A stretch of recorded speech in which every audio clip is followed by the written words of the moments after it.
Welcome to Paskvan Podcasts. Please like, subscribe, and comment. It really helps this channel. I want you to just stand with us for a moment, right at the absolute center of controlled chaos. We're at Chicago's O'Hare International Airport. It's late afternoon, November 7th, 2006. And this isn't just any airport.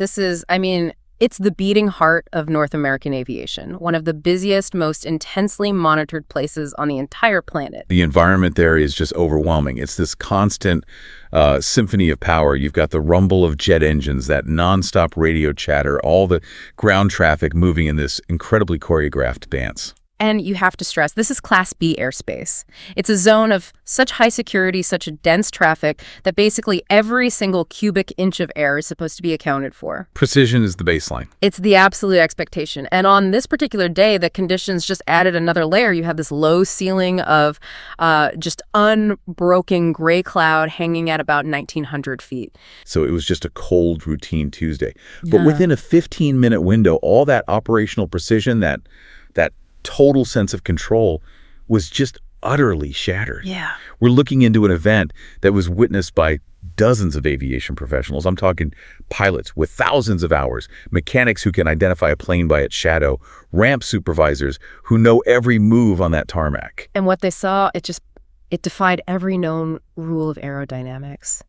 And then it defied every rule of institutional accountability. That's really our purpose here, isn't it? Yeah. To kind of surgically extract the facts from this mountain of official denial that came after. It is, because we have multiple corroborating testimonies from these trained observers. We have internal documents that just lay bare the official panic. And maybe the most significant thing. I was just going to say, we have this unique atmospheric signature, a physical anomaly left in the sky itself that confirms the object was there and confirms its impossible trajectory. So we're tracing the path of a completely silent craft that just appeared and then departed in a way that contradicts known physics. And then we're exploring the frantic institutional scramble that happened right after. This whole conversation, at its core, it's about control. Who controls the skies? Exactly. And who controls the story when something utterly unexplained punches a hole right through the most restricted airspace in the United States? The environment itself really tells half the story before the object even shows up. O'Hare, like you said, doesn't tolerate ambiguity. No, it can't. Every piece of machinery is known. Every trajectory is calculated.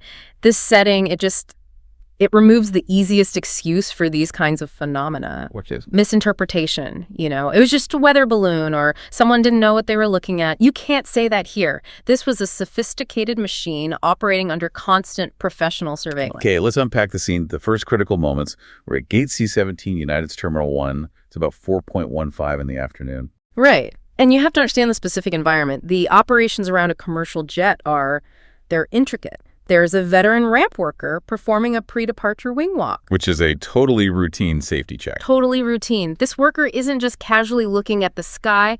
They're actively scanning for obstacles, for debris, for any threat to that aircraft.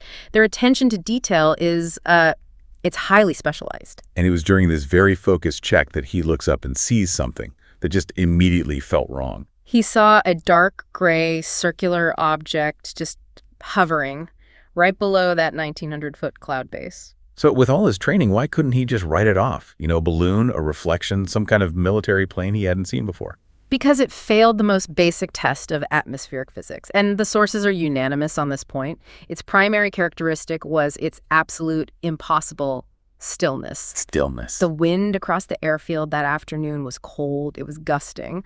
But the object held a fixed position. It was perfectly motionless. It didn't drift. It didn't wobble. It didn't respond to the currents at all. And everything in that airspace, from a piece of paper to a 747, is subject to aerodynamics. Everything. This object seemed to be actively, ignoring them. Let's get deeper into the description. This wasn't some fuzzy blob of light, right? They saw a structured craft. Oh, absolutely. It was solid, metallic, and profoundly non-conventional. The witnesses described a perfect disc, maybe 20 to 30 feet in diameter. So about the size of a small delivery truck. Roughly, yeah. With a uniform color, specifically this matte gunmetal gray. The curvature was smooth, and its outline was just crisp against that overcast sky. The things that were there are just as important as the things that were missing. What was absent that you'd expect on any conventional aircraft? Everything. I mean, literally everything. No strobe lights, which are mandatory. Right. No navigation lights, no tail, no wings, no seams, no visible panels or rivets that would suggest how it was built.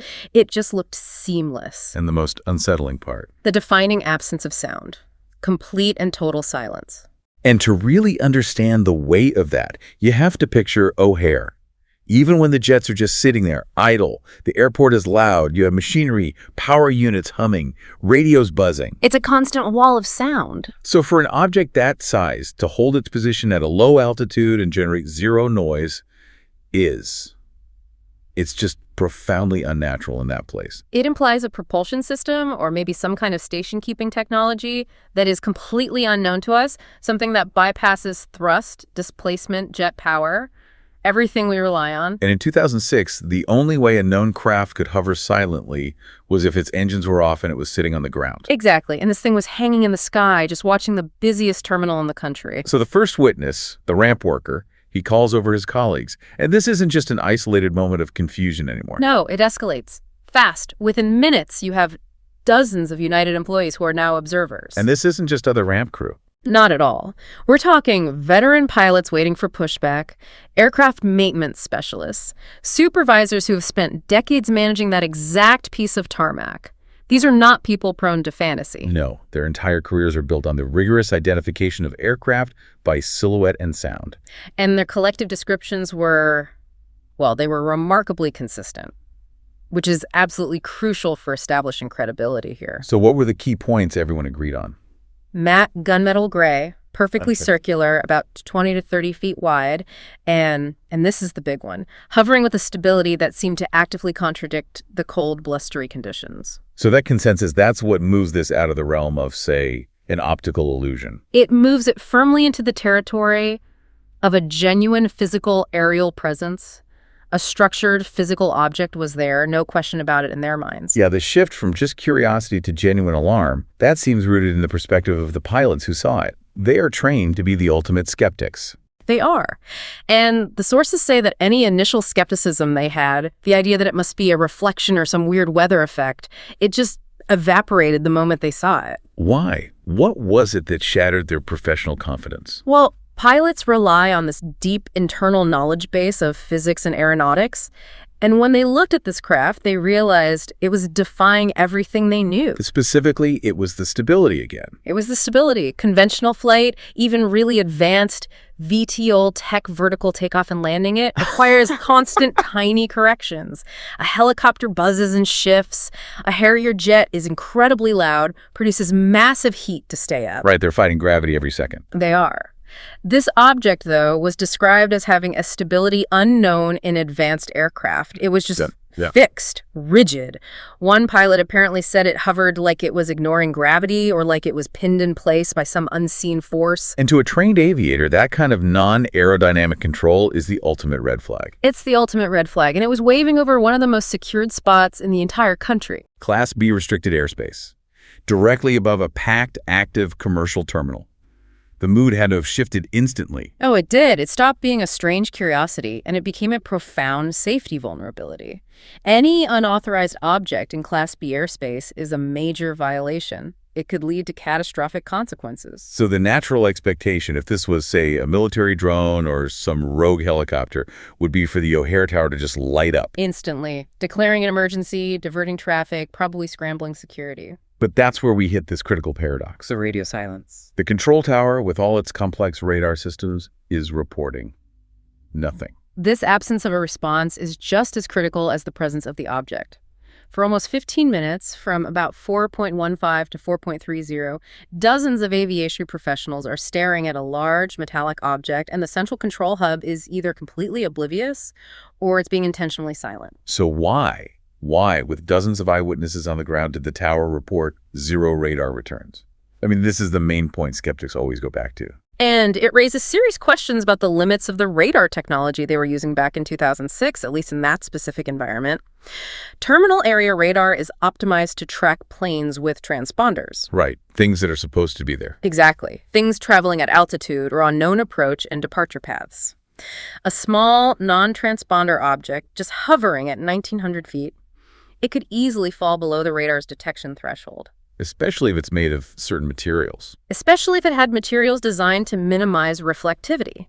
And on top of that, you have to remember O'Hare itself. It's a huge complex of buildings, hangars, metal structures. All of that creates significant radar shadows at low altitudes. So its location, its characteristics. Yeah. Low altitude, no transponder, maybe not reflective. It could have just exploited a blind spot in the airport's own defense grid. That's the implication. And for those 15 minutes, the employees watching felt this immense tension. Was it classified? Was it a threat? And the inability of the official system, the FAA tower, to acknowledge it or act on it, that just created this perfect storm for confusion and, frankly, for panic. The object just hung there, stationary, for that whole quarter of an hour. And then, around 4:30, the entire scenario changes. It goes from extraordinary stillness to instantaneous, impossible movement. The witnesses are all clear on this. There was no visible windup, no transitional movement you'd see before conventional flight. It didn't tilt or pitch or rock. It just moved. It abruptly rotated in place. The rotation was described as mechanical, controlled, and precise. A RAM supervisor said it was like a compass needle snapping into position. Like it was locking onto a target or a vector. As if it received an internal command and just aligned itself perfectly, and then came the vertical launch. And this is the part that just seems to defy known physics. It's the non-transitional quality of it. A conventional jet, even at maximum thrust, has to overcome massive inertia.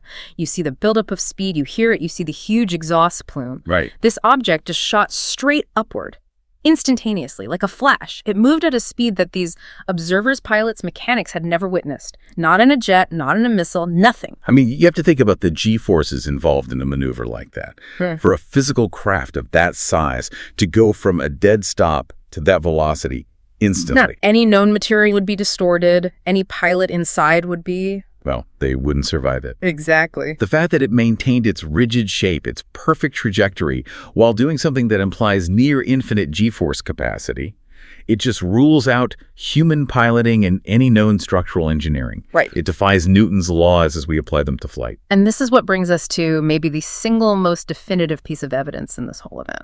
The cloud hole anomaly. Yes. This is the physical signature, the thing that completely debunks any claim of illusion or mass hallucination. What did it leave behind when it vanished? As the object pierced that 1,900-foot cloud deck, it punched a perfectly crisp, circular opening right through the clouds. And the witness descriptions of this hole are so specific, they use phrases like a perfect cutout. Or someone had taken a cookie cutter to the sky. A cookie cutter. The emphasis is on the sharpness of the perimeter. This was not a diffuse, ragged hole. It was a perfect geometric circle cut into this continuous, overcast sky, and the diameter was consistent with the size of the object itself. How long did this circle stay visible? And what does that tell us? Witnesses saw it for several minutes. Some say up to 5 minutes before the clouds finally started the slow process of merging back together. Which suggests a huge amount of energy was involved. Immense energy displacement. The craft didn't just push the vapor aside. It seems to have cleared the atmosphere in its path, leaving this persistent vacuum or void. There's a pilot's comment on this detail that's just, it's so damning to the official explanations. Nothing any country flies punches a circle through clouds. Clouds don't part that way. That's the professional summation right there, isn't it? It is. Clouds diffuse, they blend. You can't slice them geometrically with any known aerodynamic method. This implies the object either moved so fast the atmosphere couldn't collapse back in on itself, or it used some kind of energetic displacement, an electromagnetic field maybe, something that carved out a path instantly. So it confirms a solid object with a defined, powerful trajectory had just been there. Undeniably. So we have dozens of witnesses, a silent metallic craft with impossible maneuvers, and now physical evidence carved into the sky above O'Hare. What was the immediate reaction on the ground after it left? First, just a brief stunned silence, and then almost immediately chaotic, nervous chatter over the ground radios. And the confusion wasn't about what they saw. No, not at all. It was about protocol. What do we do? Who do we report this to? The shock very quickly gave way to the realization that they had just witnessed a major safety violation by a craft operating completely outside the rules. And that confusion created the perfect opening for the institutional silencing to begin. And it began fast. Within the hour, United Airlines management stepped in. And their response was not about safety. It was about panic control. Employees were explicitly ordered not to discuss the sighting with anyone. Not passengers, not the media, certainly not over any official channels. The message was clear. The message was, for the record, this did not happen. And witnesses felt immediate professional pressure, even intimidation. The threats were thinly veiled but powerful. Ramp workers were told to keep their mouths shut because this wasn't going to be good for anyone's job. In that kind of specialized union environment, the threat of losing your job or even just getting a black mark on your record, that's a potent disincentive. United's instinct was just pure self-preservation. Absolutely. They were terrified of the PR fallout from a UFO sighting over their main hub. And the FAA, the ultimate authority for American airspace, they just mirrored that exact strategy. They did. Their public stance was one of absolute, total dismissal. They claimed 0 radar returns, 0 visual confirmation from the tower, and therefore 0 reason to even open an investigation. And the cloud hole, the physical proof. They tried to minimize it. They claimed it was just weather and airport exhaust. That was the official line. So this is where you see that intense conflict. The empirical evidence on one side and the institutional mandate on the other. How do you tell dozens of highly trained professionals that a solid object they watched for 15 minutes just wasn't there? You can't without creating what we'd call institutional minimization. It's a profound act of professional invalidation. It told every single one of those witnesses that their expert, corroborated observations were less valuable than maintaining the official story of control. And that immediate rejection, that's what cemented the belief among the ground staff that the authorities were more scared of the object's implications than they were interested in safety. They were terrified of the vulnerability it exposed. That psychological pressure, though, the insult of being told your professional reality is just wrong. Yeah. That must have been what fueled the leak. It backfired on them. An employee, reportedly just frustrated and insulted by the cover-up, reached out to John Hilkovich. He's transportation reporter at the Chicago Tribune. Right. And that one anonymous phone call bypassed the entire corporate firewall. The story was out. It shifted from an internal rumor to major news very quickly. January 2007, the story breaks nationally. UFO reported over O'Hare. Why did this story gain so much traction when so many others just fade away? The credibility factor. It was just unimpeachable. This wasn't a blurry photo from a lone tourist on a dark road. Right. This was a mass sighting over restricted airspace, confirmed by a group of people whose entire livelihoods depend on accurately identifying things that fly. When pilots, mechanics, and supervisors all vouch for a silent, metallic disc in Class B airspace, that elevates the story. The media attention forced the FAA to double down. They couldn't just say no comment anymore. They needed a scientific-sounding explanation. And they settled on the weather phenomenon theory, specifically the hole punch cloud. This is their escape hatch. It was. They argued that the disk the witnesses saw was just the circular gap in the clouds itself, a fall streak hole caused by ice crystals forming and falling. So they're saying the witnesses just misinterpreted a simple weather event. That was the official narrative. But this scientific-sounding explanation, it doesn't even pass the laugh test when you actually look at it. Yeah. Let's just dismantle the FAA's theory completely. Okay, so first, the meteorological conditions. Hole punch clouds require a very specific, narrow set of circumstances, principally the presence of supercooled water droplets. Droplets that are liquid even though they're below the freezing point. Exactly. And the cloud base at O'Hare that day at 1,900 feet. The temperature was reportedly too warm to support the formation of those supercooled droplets. The ceiling was just too low and too warm. So the essential conditions for the phenomenon weren't even there. Shaky from the start. Then you had the dynamic behavior. Natural hole punch clouds are slow, they're diffuse, they're irregular, they evolve over many minutes, sometimes an hour. They absolutely do not create the sharp-edged, perfect geometric cutout described by the O'Hare witnesses. And the most important rebuttal is just the simple sequence of events. It's the most compelling one. The FAA claimed the hole was the object. The witnesses confirmed unanimously that they watched a solid metallic craft for 15 minutes, and then they saw it accelerate up and create the hole. The hole was the effect, not the cause. Precisely. You cannot mistake a solid gunmetal disc for a temporary absence of cloud. It's just not credible. So the FAA chose a scientifically convenient but fundamentally flawed story to just shut down all public inquiry. Their public statement was a strategic decision. It was about maintaining the perception of security and control, even if it meant dismissing their own credible aviation community and ignoring definitive physical evidence. And that public narrative really started to crack when journalists and researchers used the Freedom of Information Act. The FOIA disclosures were the smoking gun. They revealed this stark contradiction between the FAA's public dismissal and its private internal concern. Privately, they were treating this as a very serious safety breach. What was the language in those internal emails that gave it away? They frequently referred to it as a UFO over O'Hare. Staff discussed the urgency of figuring out breach protocols. We have exchanges that show genuine alarm. One manager's note explicitly said, "We need to figure out how to respond to United's report of a UFO." Using the term UFO internally, not the safe meteorological language they used in public. That confirms it. They knew they were dealing with an anomalous craft, not the weather. They were navigating the politics of the incident, not the physics. And at the same time, United Airlines was running its own minimization campaign. Right. Despite all the documented reports and interviews the Tribune had confirmed, United publicly insisted that no employees had filed any reports about anything unusual. And that was purely about optics. Entirely. They were terrified of being associated with a flying saucer story.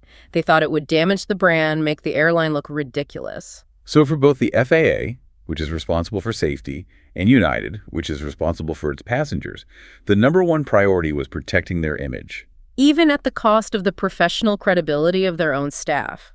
It was a deliberate choice to prioritize reputational security over transparency. Which brings us back to that point of skepticism. Well, the radar. Given what the FOIA request revealed, can we explain why this large metallic object was invisible to the systems designed to track it? I think we can, and understanding the radar gap actually reinforces the credibility of the witnesses. You have to remember those three technical limitations. First, the radar shadows created by O'Hare's own buildings. The object hovered right above a terminal, maximizing the chance it was obscured. Second, the nature of the radar itself. It's optimized for speed and altitude. It's designed to filter out slow-moving or stationary targets below a certain height. That's to reduce ground clutter. A silent, stationary object at 1,900 feet with no transponder. It's highly likely it would have been filtered out as atmospheric noise. And third, the object's likely construction. If the craft used any kind of stealth technology or non-conventional materials, its radar cross-section would have been minimal. So the absence of a radar track doesn't prove it wasn't there. It actually tends to confirm the witness's description of its behavior and composition. The intensity of that official dismissal, it had a lasting impact on the witnesses. It really highlights the immense professional risk and the stigma around this topic in the aviation industry.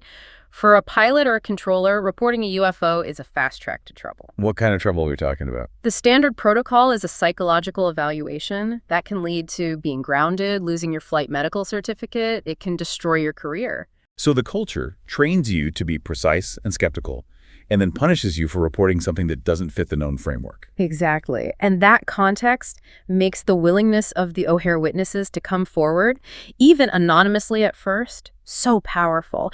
They were risking everything they had spent decades building. Their unified testimony carries so much weight precisely because of that risk. The fact that dozens of people were willing to endure that pressure to publicly challenge their employers and the FAA, it just speaks to the profound, overwhelming certainty of what they saw. As one of them noted, they were more afraid of our bosses than of the thing in the sky. Let's systematically look at the alternative theories then. First, classified military test. This one requires two huge leaps of logic. First, that any U.S. military force would be reckless enough to test a secret prototype in the busiest commercial airspace in the country. The risk to civilian life is unacceptable. And second, the technology itself. Right. Even the most secret projects in 2006 were still bound by the laws of inertia and thrust. Nothing we had could perform a silent, perfect hover and then an instantaneous vertical acceleration with no exhaust and no sound. The object's behavior just rules out known 21st century engineering. Okay, so what about a mass delusion? A hoax or some kind of illusion? That's probably the easiest to refute. Illusions aren't maintained by dozens of separate trained observers for 15 minutes. And more importantly, illusions don't rotate on a fixed axis, and they don't leave behind a long-lasting, geometrically perfect hole in the clouds. The cloud hole anomaly. The physical proof. It confirms the reality, the trajectory, and the power of a structured object. Which really only leaves us with one hypothesis. that the craft operated under principles that are unknown to us. And while you can't definitively label it, the evidence aligns perfectly with the criteria for high-credibility UAP cases: non-aerodynamic shape, silent propulsion, impossible maneuvers, radar evasion. The data just points inescapably to a structured craft operating under physical laws we do not publicly understand. The O'Hare incident is always cited as this benchmark case in modern research. Why does it hold that status over so many other reports? Because it checks every single box needed to overcome professional skepticism. You have a large group of highly trained witnesses, a dense, controlled metropolitan location, a structured craft exhibiting physically impossible behavior, and, crucially, clear, documented evidence of an institutional cover-up. That combination is just uniquely compelling. And the influence of this event went far beyond the headlines. It apparently prompted some very serious internal discussions in government about national security. It had to. The O'Hare event highlighted a critical strategic vulnerability. It proved that an unknown craft could enter high-security airspace, the very heart of our aviation network: hover, observe, and then leave with total impunity. Untracked, unregistered, and completely unchallenged. That's the fear that drove the FAA's response. It exposed a systemic weakness in their own protocols. Their system was built to handle known variables: mechanical failure, pilot error, things they understood. They had no framework for a true unknown. None. And when they were confronted with one, they chose avoidance and dismissal. It showed their safety protocols failed when faced with a true anomaly. And we have to think about the long-term human cost of that denial for the people who came forward. The psychological impact was immense. You see the witness pool fragment. Some, fearing for their careers, just retreated into silence forever. Others, professionally insulted, became advocates, determined to get their truth out. The fact that they were willing to risk so much speaks volumes. It speaks to the profound, life-altering certainty of what they saw that day. The O'Hare event really does remain this powerful symbol of that clash between what people witness with their own eyes and what institutions are willing to admit. It forces a really unsettling realization.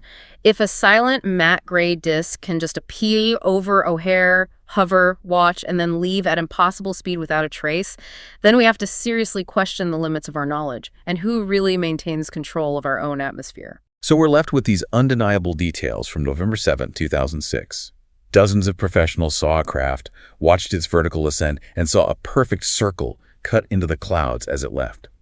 All of it confirmed by witnesses, yet officially, it's non-existent. The object left behind no wreckage, no exhaust, no transponder signal. The real message of O'Hare is written in that absence and in the institutional scramble that followed. I mean, what does it truly mean for global security, for human knowledge, that something unknown and untracked can just effortlessly pass through the tightest surveillance net on the planet, leaving only a perfect hole in the sky as its calling card?